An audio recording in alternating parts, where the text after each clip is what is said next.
Hello, my name is swissbianco.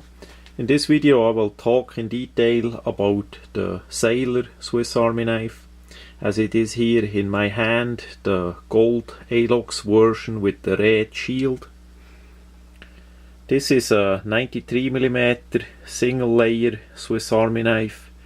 I did already made videos of the other colors of this run. We have this in gold, in blue and in red.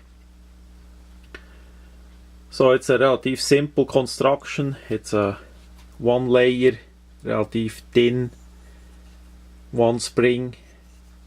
Front side is the main blade and the back side is the marlin spike sacking needle feature, which is by now really rare.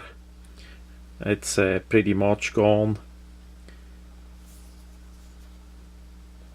There we see the big cutout on the scale by the engraving plate that this tool gonna fit.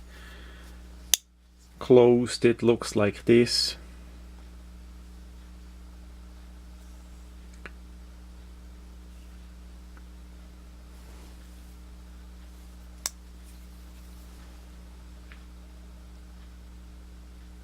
Nice red logo on the gold color of the scale.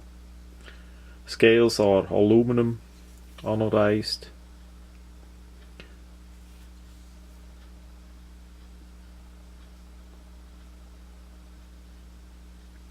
That much about the gold color Sailor Swiss Army knife, made by Victorinox as a limited edition for Swiss Bianco.